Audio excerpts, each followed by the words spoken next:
Bueno, muy buenas tardes a todos. Bienvenidos a este nuevo encuentro de las tertulias en el ALEAM. Eh, eh, Me alegra volver a moderar estos encuentros después de la suplencia maravillosa de Francisco Quintero, que al fin y al cabo es el presidente de la Asociación Cultural Jávega, con lo cual jamás estuve mejor suplido. Muchísimas gracias a Cultura Alma y al restaurante Alea, en la persona de Rodrigo Bocanegra, por una vez más abrirnos sus puertas y cedernos un espacio. Yo creo que no nos va a quedar una sala de la Alea en el que no celebrar una tertulia, con lo cual, bueno, está bien. En esta ocasión volvemos, como todos los primeros miércoles de cada mes, a los encuentros, el club de lectura.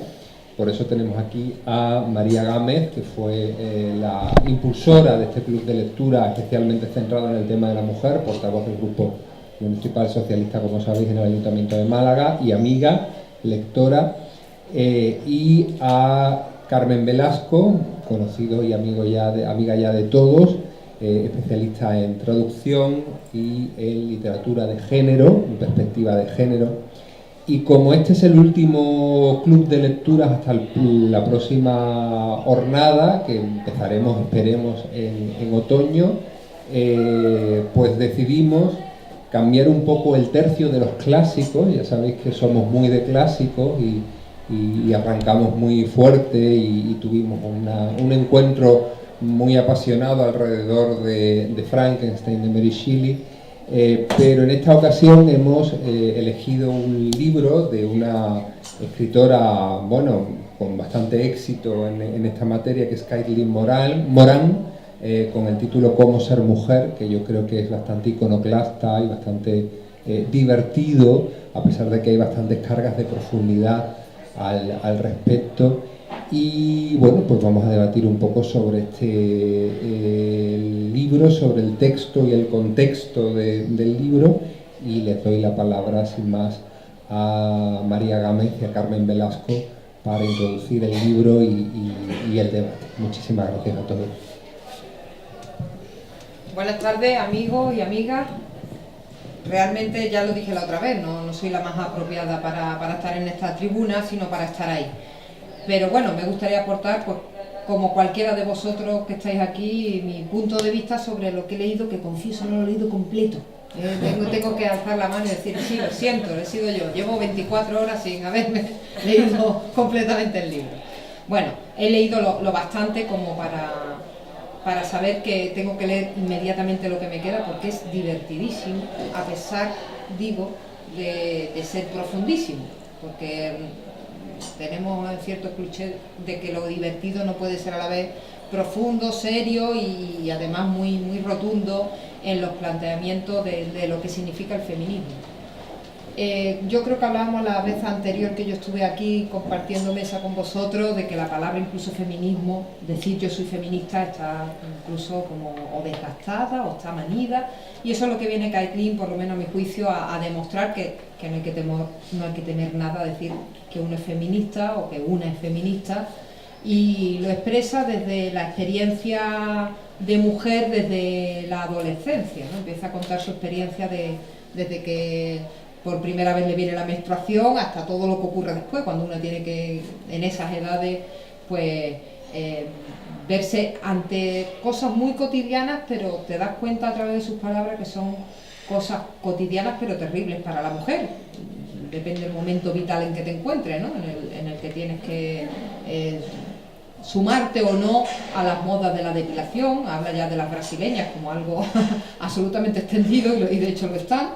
El sujetador, en fin, es tan rompedora en su lenguaje, tan directo y tan mordaz, que a mí me ha parecido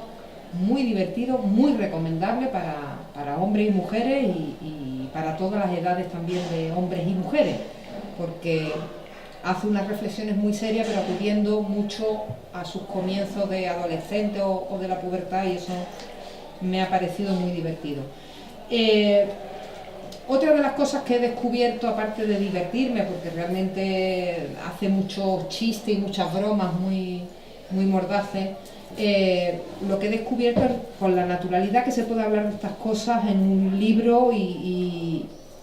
sin, por lo menos a mí no me ha conseguido ruborizar en absoluto, pero sí diciendo cosas que se oyen poco, que se escriben poco, ¿no? Ese lenguaje tan directo, tan transgresor, a mí me ha parecido todo un acierto. Debo confesar, y para ir terminando, porque no me creo habilitada para hacer mucho más análisis del que estoy haciendo, que me ha sorprendido una cuestión que no sé si saldrá después a colación. Kailin hace a menudo la prueba de qué cosas no la debería hacer una feminista o un feminista comprometido, ¿no? Es decir, se plantea en determinado momento si acudir a un striptease, eso sería algo para una feminista imposible, o si no, en este caso ella termina diciendo que efectivamente que sí. Sin embargo, un cabaret termina diciendo que un cabaret no tiene nada que ver con un striptease, y que aunque sea pues visiblemente también un espectáculo en el que se juega con el sexo y con el destape y todo esto,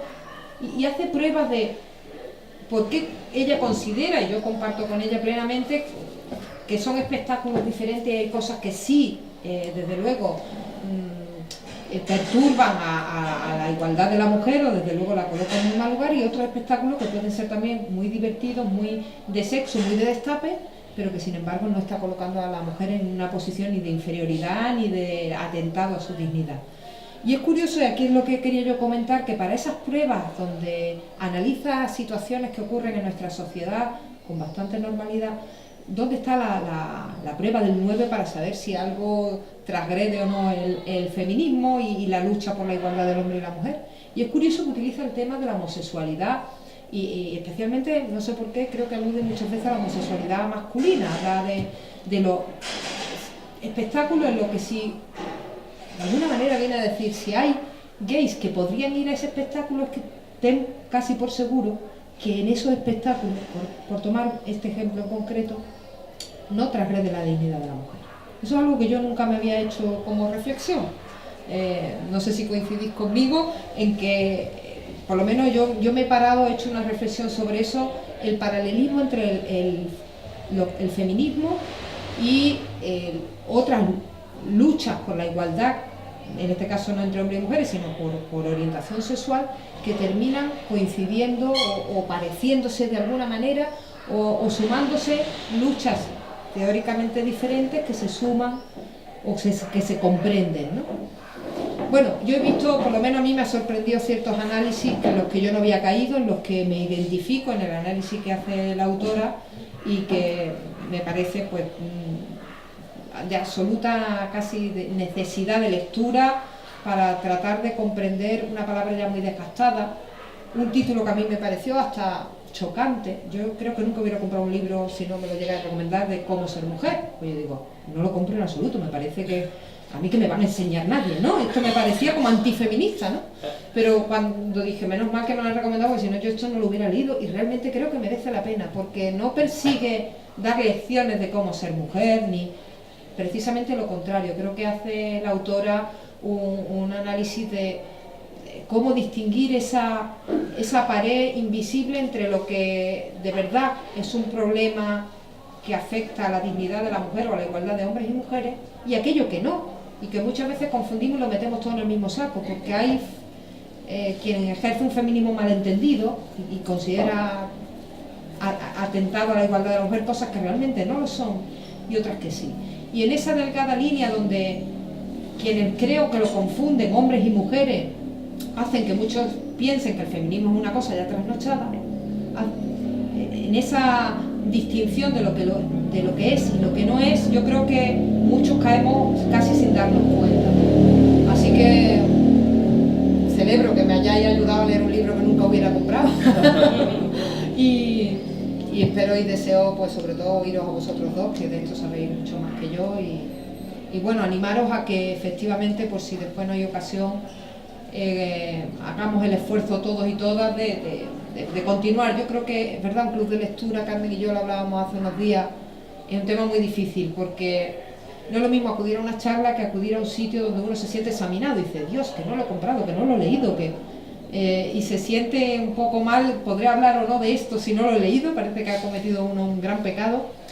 y que es muy difícil con el ritmo de vida que llevamos todos, pues cumplir con una tarea que es muy sencilla y es muy grata, pero que es verdad que todos tenemos pues las vidas azarosas y complicadas que tenemos, ¿no? Pero que a pesar de ello yo creo que merece la pena que lo hagamos, por el mero hecho de que esto no es un examen, es una invitación a la lectura, por supuesto que sí, pero incluso es una invitación a la reflexión cuando uno no puede leer y te quedas con la mala conciencia de no haber leído, que eso también hay que pasarlo, y es un estímulo para leerlo a posteriori incluso, ¿no? Así que bueno, yo sigo estando muy satisfecha de esta temporada, la primera temporada, esto como la serie de televisión. Espero que la segunda pues incluso compartamos también en qué podríamos mejorar. Yo creo que si también en las intervenciones podéis aportar algo, yo lo agradecería, porque esto ha sido simplemente una buena intención en la que los tres nos hemos embarcado, y sobre todo en el que el peso Manuel y Carmen lo han tenido de manera mucho más intensa. Pero sí me gustaría que le echáramos un poquito también de paciencia a un club de lectura que desde luego no es el habitual, no es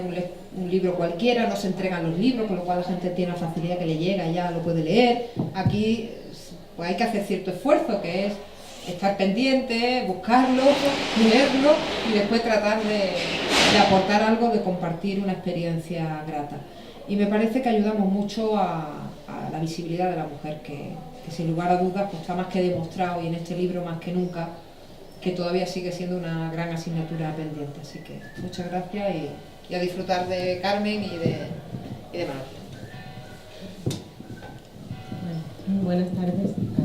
A disfrutar un poco de todos, porque yo creo que precisamente el libro que hemos recomendado, yo había pensado en este libro precisamente porque es un libro que no necesita leerse en un sentido estricto, que todos siempre hay que leer los libros indudablemente y hablar de ellos, pero también era un tema que en un momento determinado, sabiendo que no todo el mundo va a leerlo quizá, o bueno, pues tal y como se podía aquí desarrollar la charla, se podía participar. Y bueno, también como estamos en nuestro club de lectura, vamos a llamarlo así, aunque se puede llamar de otra manera, ¿no? También participación o encuentro de lectura, que quizá a lo mejor el club de lectura está más orientado a la lectura de un libro y luego la charla, y a lo mejor lo que dice María, ¿no? Quizás sería interesante que ustedes luego participaran y dijeran, bueno, si hay alguien que lo ha leído, que no lo ha leído, no le interesa leer, pero le interesa venir a participar un poco de este encuentro, pues también sería interesante. Entonces, el cómo ser mujer, claro, termina, digamos, el encuentro del club de lectura de literatura escrita por mujeres, porque también tiene la orientación esa, y en ese sentido la orientación pues la tenemos que tener presente y estar un poco en esa posición de no ser mujer, sino de tener una apertura para, al fin y al cabo, lo que dice Kathleen Morán, que es cómo ella termina este libro diciendo cómo llegar a ser humano, en definitiva. Porque lo que dice al final, voy a dar un poco un salto y luego hablamos en general del libro, ¿no? O del tema, si queréis. De lo que se trata es de que, como ella dice, el ser humano, el hombre también participa de alguna manera, también recibe en cierta manera pues el hecho de que la mujer tenga que estar pendiente a lo mejor de su físico más de la cuenta, que tenga que decidir una serie de cosas. Todo esto repercute a la hora de ser un ser humano, de ser un hombre o ser una mujer, que al fin y al cabo pues daría lo mismo, ¿no? En un sentido, lo que ha apuntado María, indudablemente, yo creo que es fundamental, que este libro desempolva un poco la cuestión, por ejemplo, del feminismo, esa losa académica, que el feminismo es algo académico y todo lo demás, y ya estamos un poco hartas y hartos de esta palabra con un peso que no se le quita de ninguna manera. Todavía, el otro día vino una charla a la facultad un profesor de Estados Unidos, y él decía que ya ni utilizaban patriarcado tampoco ni nada, que ellos utilizaban otra palabra, pero yo creo que eso de todas maneras hay que seguir utilizándola, pero quitándole un poco esa losa del feminismo. Y lo bueno que tiene este libro, entre otras cosas, aparte de la diversión, que es divertido, que es irónico sobre todo, no hay que tomarlo siempre en primer nivel, porque las lecturas es como todo, como no haber leído el libro, que me ha gustado mucho lo que ha dicho María, indudablemente la mala conciencia, pues bueno, no leo un libro, mire usted, lo he leído a saltos, me he saltado una parte del libro porque es que me aburre y no me gusta tanto como otra parte, y entonces nosotros, yo creo que la lectura hay que también plantearla de esa manera viva, que en definitiva es la vida, porque además el libro luego se nos olvida, hay montones de cosas que incluso que lo has leído y todo eso se te olvida esa parte, has estado pensando en otra cosa o lo que sea. Entonces esa cuestión de, bueno, por un lado de la mala conciencia, porque sí, nos gusta a todos y a todas hacer las cosas bien, por otro lado, nadie es perfecto, como decía la película, y es nunca mejor dicho. Y bueno, y al fin y al cabo, pues nosotros todos estamos un poco intentando hacer lo mejor posible dentro de lo que tenemos.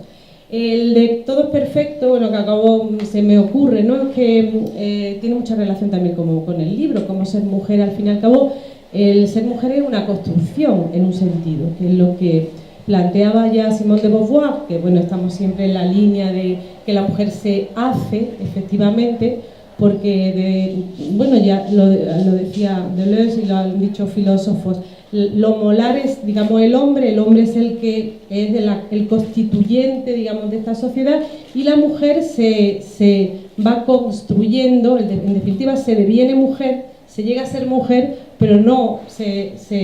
nace mujer. Entonces, en esa construcción de ser mujer,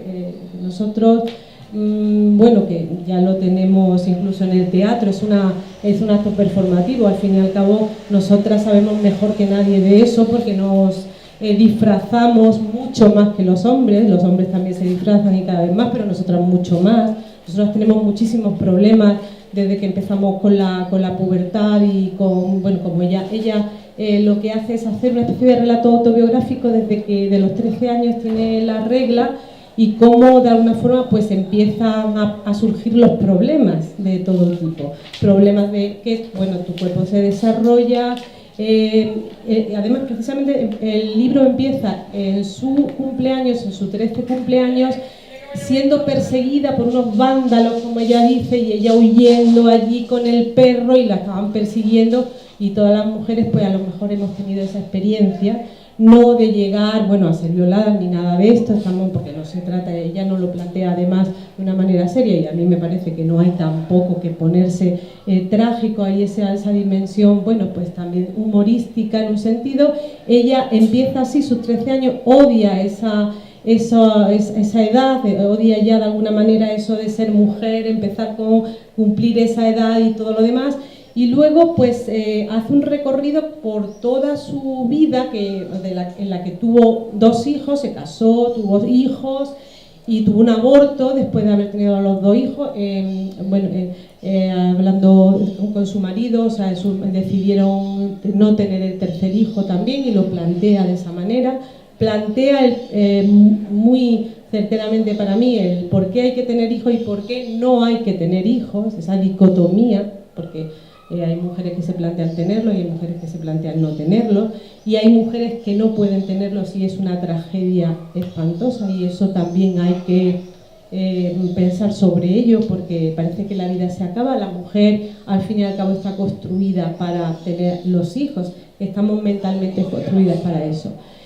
Luego habla también de la cuestión, claro, en esa época en que las mujeres, que lo que decía del acto performativo, pues las mujeres pues empezamos a tener, nos sale el vello también, no tanto como a los hombres, depende, hay mujeres que tienen muchísimo vello, y bueno, pues es la lucha con el vello, la lucha con que te tienes que depilar, tienes que ir a tal sitio y necesitas una cantidad de tiempo impresionante para la depilación. Luego ella realmente, porque claro, todo eso eso se obvia muchas veces, y las feministas, y tengo que decirlo, y este libro ha sido muy criticado por las feministas, porque esto está dentro de la escena, digamos, del posfeminismo, vagina lit, se llama vagina lit, que se trata que es como una especie de reivindicación de la vagina, La vagina en inglés es algo, bueno, y yo tampoco, es verdad, el libro utiliza muchos términos así groseros, no voy ahora yo a usarlos porque, en fin, pero bueno, la traductora lo ha hecho muy bien también, ¿no? Porque tenemos que hablar de que es muy difícil traducir ese tipo de términos a nuestro idioma. Y el Vaginalist es un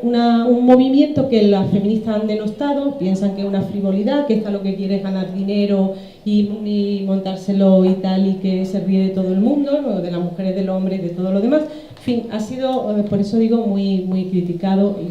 y a mí no me parece que ese aporte le viene muy bien a la cuestión del feminismo, y que ella, por ejemplo, también se proclama feminista, y el feminismo no está en manos de unas pocas personas, sino que está en manos de todas, desde luego en principio de todas las mujeres. Y por eso, en ese sentido, quería decir lo de la cuestión de la performativa, del físico. Las mujeres, y lo diga, vamos, yo me paseo, he venido toda la parte de Calle Larios y nada más que hay que verlo, y hay que ver la publicidad y hay que verlo todo. Quien quiera negar eso realmente no es que está ciego, quiere estar ciego. Tenemos que adornarnos, por decirlo de alguna forma, más, tenemos que mostrarnos más como objeto de deseo, porque eso, digamos, está dentro de la cultura, independientemente de que el hombre cada vez esté también usando su cuerpo, pero no es de la misma manera. Y bueno, no sé si enlazaría con la cuestión de lo que hablábamos del porno, porque ella también habla de pornografía, y habla también de la última tendencia en la que ella está en desacuerdo. Dice que los jóvenes y las jóvenes se están educando en la pornografía, y en eso tiene muchísima razón. Digo físico porque claro, eso también es hablar de mucho más profundamente de lo que siempre se habla de los tópicos y los clichés. Ella,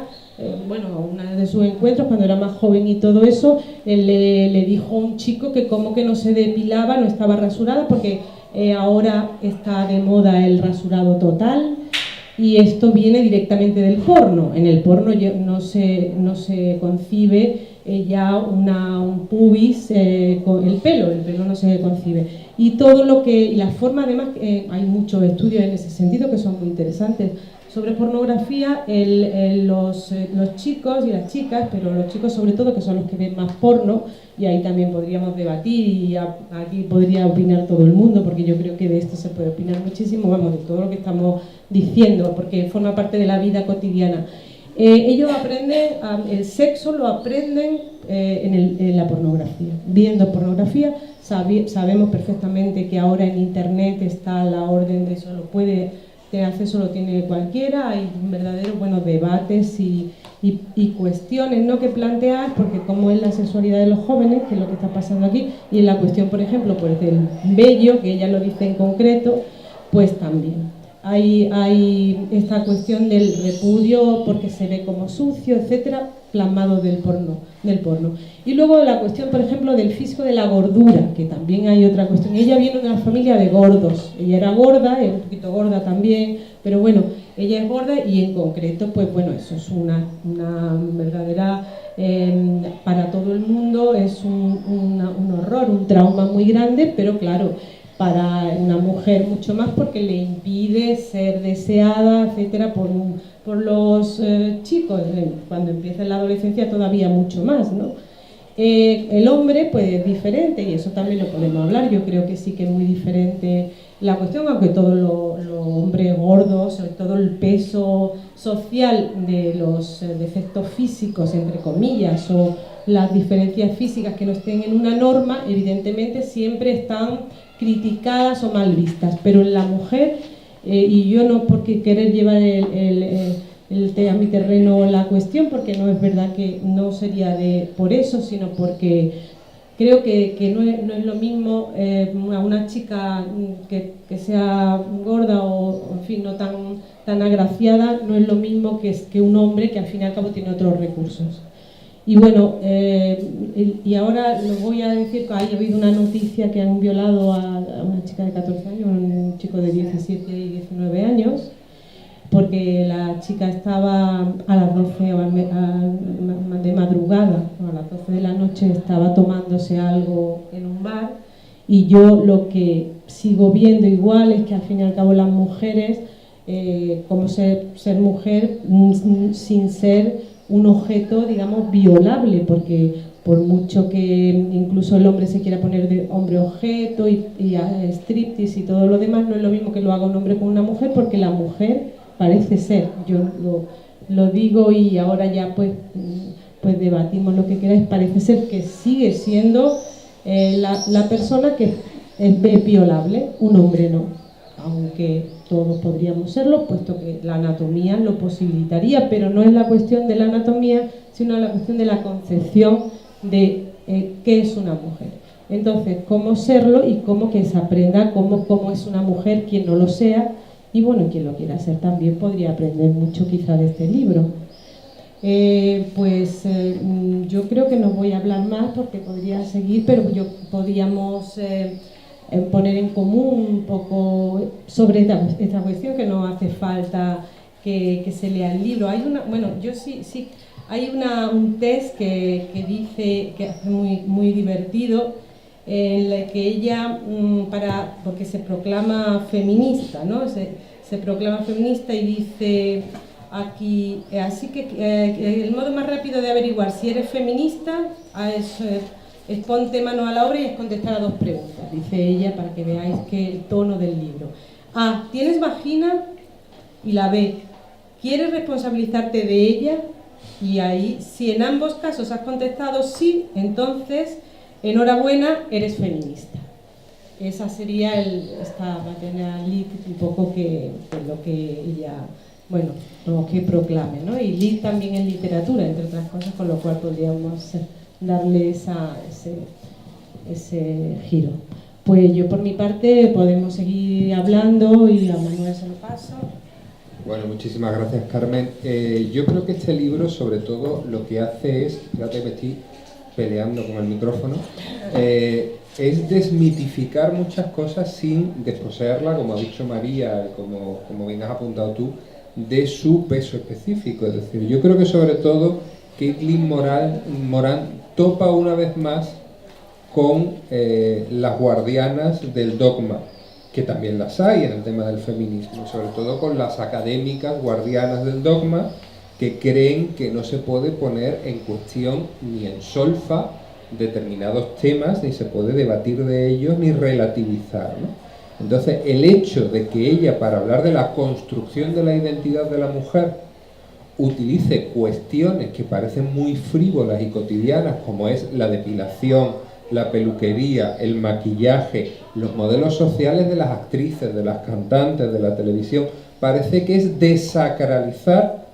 el debate sobre la construcción femenina o sobre la cuestión de la identidad. Y yo creo que se equivocan, porque es contextualizarlo y llevarlos al hoy. Es decir, no podemos hablar de la construcción de la mujer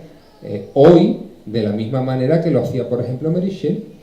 porque el contexto es completamente distinto, aunque haya cuestiones de fondo que sigan siendo lo mismo, como el tema de la religión que coarta, que condiciona, como el tema de la educación, como el tema del patriarcado. Pero eso no quiere decir que no se pueda poner en cuestión. Yo pongo también encima de la mesa, y abrimos el debate, algo que una amiga mía, aunque en lo ideológico no estemos de acuerdo muy a menudo, pero tenemos en común el sentido del humor, que yo creo que es fundamental, incluso para debatir de los temas más complicados y más profundos, y ella, que se considera feminista, dice que a veces en algunos sectores académicos hay mucha feminazi. No sé qué pensáis de este tipo de diferenciación. Y a ella le han dado muchos palos porque dice que está atacando a la feminista. Dice, no, yo no estoy atacando a la feminista porque sería atacarme a mí misma. Es una escritora muy conocida. Pero lo que sí ataco es esas actitudes dogmáticas que nos impiden incluso a las mujeres que somos militantes intelectualmente, literariamente y públicamente, poner en cuestión temas que nos parecen que no lo son. Por ejemplo, otra que ha sido criticada por esto es una escritora a la que yo admiro mucho, que es Yoconda Belli, que es una mujer que ha sido guerrillera incluso, y sin embargo ella dice que ella no renuncia ni a su derecho a reivindicar su condición de mujer, ni su feminismo, ni su literatura orientada desde el punto de vista de género, con reivindicar otras cuestiones como la estética, el derecho a sentirse guapa, a arreglarse, a vestirse de determinada manera, etcétera, etcétera, etcétera. Entonces yo creo que sobre este tema podríamos debatir también, y ahora abrimos al público para que reflexione, para que opine y bueno, para que aporten sus ideas, o si queréis vosotros añadir lo que os parece.